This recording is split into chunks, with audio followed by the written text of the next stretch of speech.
Aksi pencurian mesin ATM BRI di depan Pengadilan Agam Lubuk Linggau sempat diketahui warga. Aksi pembobolan mesin ini terjadi pada Minggu 14 Agustus 2022 sekitar pukul 4.30 waktu Indonesia Barat. Ketika peristiwa itu terjadi, beberapa warga sempat melihat namun warga tidak berani mendekat. Video detik-detik warga melihat pencurian mesin ATM tersebut saat ini beredar di media sosial setelah mendengar suara dentuman keras. Hanya saja, warga tidak berani mendekat karena dikhawatirkan 4 kawanan pelaku membawa senjata api. Mereka pun hanya bisa menyaksikan aksi pencurian itu sambil berteriak-teriak.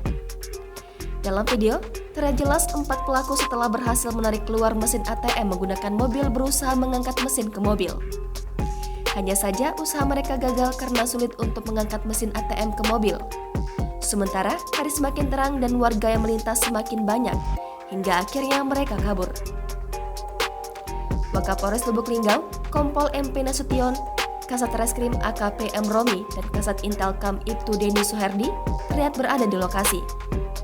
Terpisah, Kasat Reskrim AKP M. Romi menjelaskan, belum diketahui berapa kerugian yang dialami pihak BRI dalam peristiwa ini. Hanya saja diinformasikan uang di dalam mesin ATM belum sempat diambil.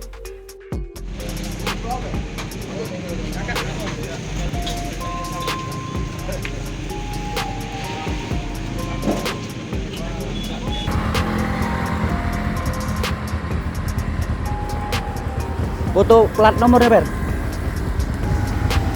Foto plat nomor begini. Biar buru. Foto dari sini, dari sini, Ber. Nanti foto, Ber. Dak foto, Ber, dari sini. Lanjut pulang situ, foto. Foto, Ber. Foto, Ber, belah sana, sana, lanjut situ. Dari sini.